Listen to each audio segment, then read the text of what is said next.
10 brutal truths about being emotionally intelligent that nobody talks about. Let's get into it. Number 10, you absorb other people's emotions like a sponge, and it's exhausting. Someone walks into the room and you feel it immediately. The shift, the tension, the sadness they're trying to hide behind a smile. They haven't said a word yet, but your nervous system has already picked up their frequency and tuned itself to match. And now their bad day is your bad day. I remember being at a dinner party once, having a perfectly good time, and then one person showed up late. They were fine, they said, everything was great, but I felt this wave of anxiety roll off them like heat from pavement. And within 10 minutes, my chest was tight, my appetite was gone, and I couldn't focus on anything except this low-grade dread that wasn't even mine. The worst part? You can't explain this to people. I'm feeling bad because you're feeling bad but won't admit it. Sounds insane. So you just sit there, carrying their emotional weight without permission, without acknowledgement, without any way to set it down. You're not being empathetic by choice. Your nervous system is doing this automatically, compulsively, like breathing. And by the end of most days, you're not tired from what you did, you're tired from what you felt. All of it, yours and everyone else's. Number 9, people trauma dump on you within minutes of meeting you, and you can't figure out how to stop it. There's something about you, some signal you send that says, this person is safe, this person will listen, this person will understand. And so they do. The grocery store cashier tells you about her divorce. The Uber driver explains his custody battle. The person next to you on the plane unloads 15 years of family dysfunction before you've even reached cruising altitude. And you sit there, nodding, asking the right questions, holding space for a stranger's pain because that's what you do. But inside, you're screaming, I didn't sign up for this. I was just trying to buy milk. I used to think this was coincidence, that I just happened to meet people on their worst days. But then I noticed the pattern. It wasn't random, it was me. Something in the way I made eye contact, the way I listened, the way I didn't rush to fill silence with platitudes. I made people feel seen. And once people feel seen, they want to be known. Problem is, this isn't a mutual exchange. They don't ask about you. They don't notice when you're struggling. You become a confessional booth, a therapist without a license, a dumping ground for everyone's unprocessed emotions. And if you try to set a boundary, you're cold. You're not as nice as they thought. You've disappointed them by being human instead of infinite. Number 8, you've ruined your own good days managing someone else's bad one. You wake up feeling light. The sun is out. You've got momentum. Today is going to be good. And then your phone buzzes. A text. A call. Someone is spiraling. Someone needs you. Someone is upset. And you know that if you don't respond, if you don't drop everything and tend to their crisis, you'll feel guilty for the rest of the day. So you do it. You answer. You listen. You counsel. You absorb their panic and neutralize it with your calm. And it works. They feel better. They thank you. They tell you you're amazing, that they don't know what they'd do without you. And you hang up the phone, and your good day is gone. It didn't die dramatically, it just evaporated. That lightness you woke up with has been replaced by this heavy, sticky residue of someone else's emotional chaos. And you can't get it back. I've done this hundreds of times. Canceled plans because someone needed to vent.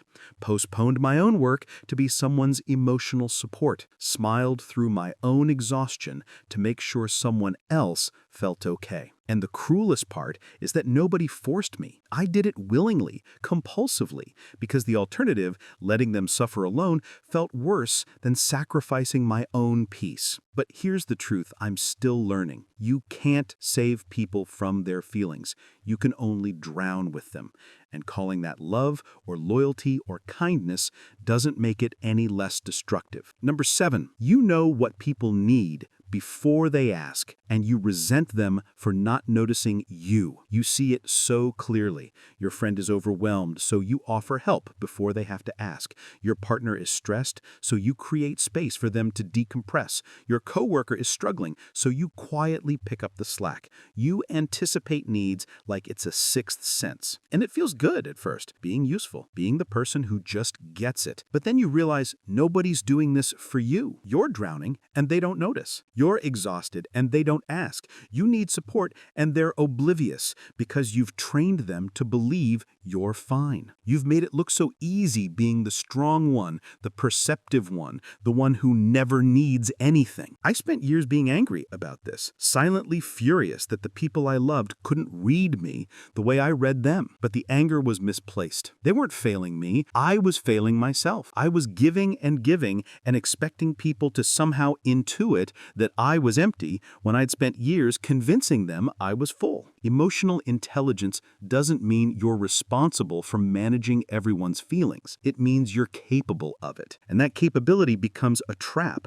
when you forget you're allowed to need things too. Number 6, you've been called too sensitive by people who are emotionally illiterate. Someone makes a joke at your expense. You don't laugh. They notice. Come on, don't be so sensitive. It's just a joke. Someone dismisses your feelings. You push back. You're overreacting. Why do you take everything so seriously? Someone hurts you and you tell them. You're too much. You feel too deeply. You need to toughen up. And for years, you believed them. You thought sensitivity was a weakness, something to apologize for, something to suppress. So you tried. You numbed yourself, you built walls, you learned to laugh at things that hurt and pretend that cruelty was just honesty. But here's what nobody tells you. Too sensitive is what people say when your feelings inconvenience them, when your emotional honesty threatens their comfort, when they'd rather you shrink than they grow. Sensitivity isn't a flaw, it's a capacity. You feel more, yes, but that means you also love more, create more, understand more. You're not broken for feeling things deeply. The world is broken for punishing people who do. And the people who call you too sensitive, they're not offering constructive feedback. They're asking you to be smaller so they can stay ignorant. Don't do it. Number 5, your boundaries feel like betrayals. You know you need them. Everyone says so. Set boundaries, protect your energy, say no. So you try. You tell someone you can't talk right now. You decline an invitation because you're depleted. You ask for space because you need to recharge. And the guilt is immediate and suffocating. You betrayed them.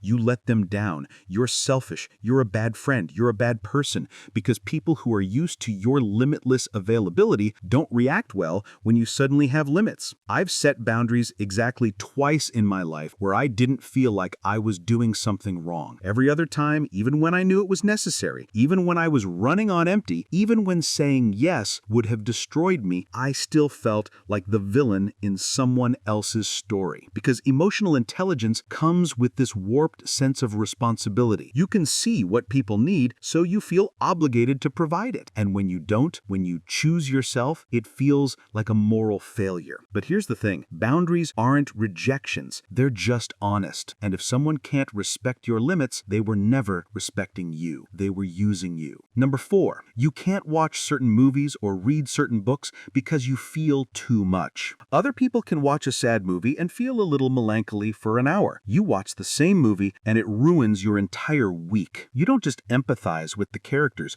you become them. Their grief is your grief. Their loss is your loss. You carry their pain like it's a memory you can't shake. I stopped watching certain films years ago, not because they were bad, but because they were too good, too real. I'd finish watching and feel emotionally gutted, like I had lived through something traumatic, even though it was fiction. My body didn't know the difference. People don't understand this. It's just a movie, but to you, it's not. Your emotional system doesn't have a filter that says, this isn't real, you can relax. It processes everything with full intensity, joy, rage, sorrow, fear, all of it at maximum volume. This isn't weakness. It's just how you're built. Your emotional range is wider than most people's. You experience the full spectrum, which means you're capable of profound connection and profound art and profound understanding. But it also means you can't afford to be careless with what you let in. Number 3, you're everyone's therapist, but no one asks how you're doing. They come to you with everything: breakups, career crises, family drama, existential dread, and you show up every time. You listen, you validate, you help them untangle their thoughts and find clarity. And when they leave, they feel lighter. You feel heavier. Because this only goes one direction. They talk, you listen. They unload, you absorb. And when you try to share your own struggles, one of two things happens. They give you surface-level advice that shows they weren't really listening, or they subtly redirect the conversation back to themselves. I had a friend once who called me every week like clockwork. Always a crisis, always needed the process, and I gave her hours, months, years of my time and attention. One day, I was going through something genuinely difficult, and I called her. She listened for maybe 5 minutes before saying, "That's tough, but hey, let me tell you what happened to me today." I never called her again. Here's the truth. Most people don't want depth. They want comfort. And if you're the person providing that comfort, they'll take as much as you're willing to give without ever thinking to reciprocate. Not because they're bad people, but because they don't operate on the same emotional frequency. They don't see the imbalance. And unless you point it out, they never will. Number 2, you've considered turning it off, but you don't know how. There are days when you fantasize about being less aware, less attuned, less affected by every shift in tone, every micro-expression, every unspoken tension. You wonder what it would be like to move through the world without constantly reading the room, adjusting your energy, managing dynamics that no one else even notices. You've Googled it. How to be less empathetic, how to stop absorbing other people's emotions, how to care less. And the advice is always the same. Meditate, set boundaries, practice detachment. As if you haven't been trying that for years. The truth is, you can't turn it off. This isn't a switch, it's your wiring. And trying to numb yourself doesn't make you less sensitive. It just makes you less you. I tried for years to dull this part of myself. I avoided deep conversations. I kept people at arm's length. I convinced myself that caring less would hurt less. And it did, but it also made everything else gray. I wasn't protecting myself, I was disappearing. You don't need to turn it off. You need to stop treating it like a problem. Your emotional intelligence isn't a burden. It's a gift that costs a lot, and the cost is worth it, because without it, you wouldn't be able to create, connect, or love the way you do. You'd be safe, but you'd also be hollow. Number 1, you feel everything, but you've learned to show nothing. This is the loneliest part. You're in a meeting, and someone says something casually cruel. Everyone laughs. You feel the sting like a slap, but you don't flinch. You smile, you nod, because if you react the way you actually feel, you'll be too much. You're at a party, and the energy is chaotic, overwhelming. You're overstimulated, drained, desperate to leave, but you stay. You perform. You laugh at jokes that aren't funny and engage in small talk that makes your skin crawl, because leaving early means explaining, and explaining means admitting that you feel things other people don't. You've learned to hide, not because you're ashamed, but because you're tired. Tired of being misunderstood. Tired of people treating your depth like a flaw. Tired of feeling like an alien in your own life. So you build this facade. Calm, composed, easy, and it works. People think you're fine. They think you're low maintenance, unbothered, chill. And meanwhile, you're drowning in feelings you can't express, because the moment you do, you become a problem. I've lived this way for so long that sometimes I forget what I actually feel versus what I've trained myself to show. And that gap, that distance between your inner world and your outer performance, that's where the loneliness lives. But here's what I've learned. The people who are worth keeping in your life, they don't need you to perform. They don't want the easy version. They want the real one, the one who feels deeply and speaks honestly and sometimes falls apart, because that's what happens when you're human and awake and brave enough to stay open. Your emotional intelligence isn't a flaw. It's not something to fix or hide or apologize for. It's the thing that makes you capable of extraordinary connection, extraordinary art, extraordinary love. And yes, it hurts. Yes, it's exhausting. Yes, it's lonely sometimes. But it's also the reason you can see people's pain and hold it gently. The reason you can turn suffering into something meaningful. The reason you can love people not despite their brokenness, but because of it. You were never meant to be like everyone else. You were meant to feel more, see more, understand more. Not because you're better, but because you're built differently. And the world needs people like you, even when it doesn't know how to treat you. That's it. I'll see you in the next one. Subscribe for more insights like this.